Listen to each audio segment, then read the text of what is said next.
সকালে ঘুম থেকে উঠে দেখি সকাল ৬টা মতো বাজছে এখন। চারিদিকে জলমগ্ন। দেখেই চমকে গেলাম। এ কী অবস্থা!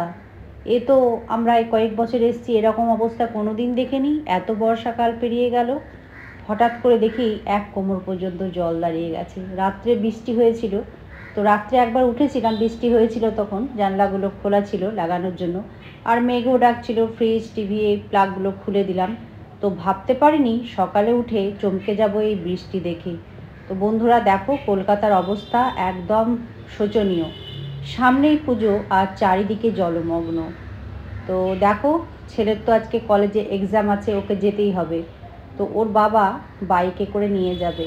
তো দেখো, হাফ প্যান্ট পরেই যাচ্ছে, চারিদিকে জল। ছেলেও প্যান্টটা গুটিয়ে হাঁটু পর্যন্ত তুলে নিয়েছে। তো দুজনে বেরিয়ে পড়লো, চারিদিকে জলে জলাকার।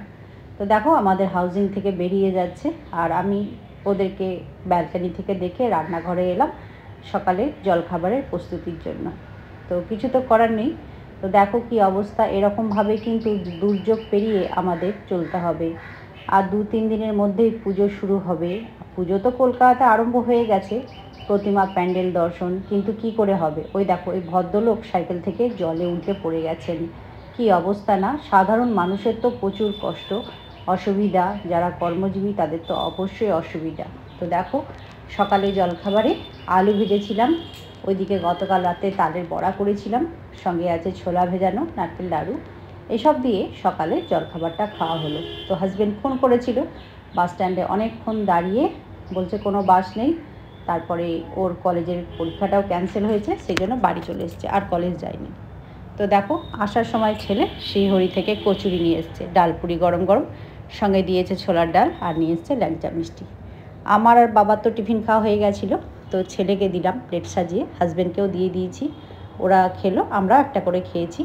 তারপরে চা বানিয়ে নিলাম। তো এবার দুপুরে রান্নার প্রস্তুতি, সমস্ত সবজি কেটেছি। তো আজকে ভাবলাম একটু খিচুড়ি করি। তো খিচুড়ি খেতে আমার খুব ইচ্ছে করে, কিন্তু ছেলে যেহেতু খায় না, তাই খিচুড়িটা আমার করা হয় না।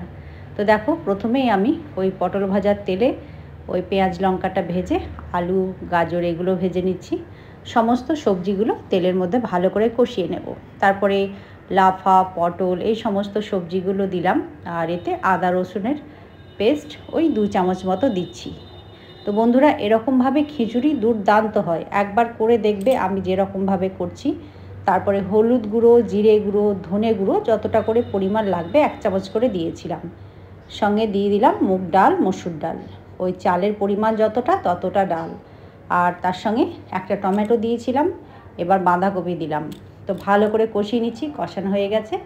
এইদিকে গ্যাসের ওভেনে হলুদ আর তেজপাতা দিয়ে জলটা ফুটিয়ে নিয়ে আমি ওই সবজি ডাল দিয়ে দিয়েছিলাম। তারপরে ওই 10 মিনিট মতো ফুটিয়ে নিয়ে চালটা ধুয়ে ভালো করে দিয়ে দিয়েছিলাম।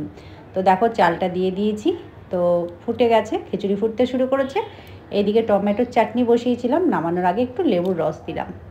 আর কড়াইয়ে আবার সরষের তেল দিয়ে বাদাম ভাজলাম কিছুটা, ওই খিচুড়িতে দেব। গোটা জিরে, শুকনো লঙ্কা ফোড়ন দিলাম। তো এই ফোড়নটা আমি ঢেলে রাখবো। আর এইদিকে পেঁয়াজ লঙ্কা 2টো ডিম ফেটিয়ে রেখে দিলাম, একটু গরম গরম ডিমের অমলেট করব ওই ভাত খাওয়ার সময়। খিচুড়িটা সেদ্ধ হয়ে গেছে, দিলাম গরম মশলা ওই 1 চামচ মতো। ফল খাওয়ার জন্য দেখো 2 রকমের ফল ছিল আজকে, মৌসাম্বি আর ওই আপেল। তো 2 রকমের ফল কেটে নিয়ে খেয়ে নিলাম। তো দেখো, খিচুড়িটা হয়ে গেছে। ওই ভেজে রাখা ফোড়নটা দিয়ে নেড়েচেড়ে ভালো করে মিশিয়ে নিলাম। এবার ভেজে রাখা বাদামগুলোও দিয়ে দিলাম। বাদামগুলো খিচুড়িতে দেওয়াতে বন্ধুরা দারুণ টেস্ট হয়। এবার 2 চামচ মতো গাওয়া ঘি দিলাম। ঘি দিলে টেস্টটা কিন্তু দারুণ হয়। গ্যাসের ফ্লেমটা তো অফ করে দিয়েছি বাদাম দিয়েই। তো দেখো, এবার ঢাকা দিয়ে রাখবো। আর আমার কাছে আজকে ধনেপাতা ছিল না, তাই দেওয়া হয়নি, তবে ধনেপাতাটা দিলে আরও টেস্ট হতো। খাওয়ার আগে গরম গরম মাছ ভাজাগুলো হলুদ লবণ মাখিয়ে ভেজে নিলাম, আর ডিমের অমলেট করে নিয়েছি। তো আজকে আমাদের দুপুরে লাঞ্চের মেনুতে গরম গরম খিচুড়ি, সঙ্গে পটল ভাজা, সকালের একটু আলু ভাজা ছিল, টমেটোর চাটনি আর পাঁপড় ভাজা, সঙ্গে মাছ ভাজা, ডিমের অমলেট। তো চলো, ছেলেকে খেতে দিদি। ছেলে তো খিচুড়ি খেতে চায় না, এর মধ্যে হাফ খেয়েছিল, সমস্ত কিছু তুলে দিয়েছিল। ডিমের অমলেট, পাঁপড় ভাজা, মাছ ভাজা নিয়েছিল, আর একটু চাটনি খেয়েছিল। তো খাওয়া দাওয়া সকলের কমপ্লিট হয়ে গেছে বন্ধুরা। দুপুর 2:30 বাজছে। হাজব্যান্ড তো আগেই প্রথমেই খেয়ে ও ডিউটি চলে গেছে।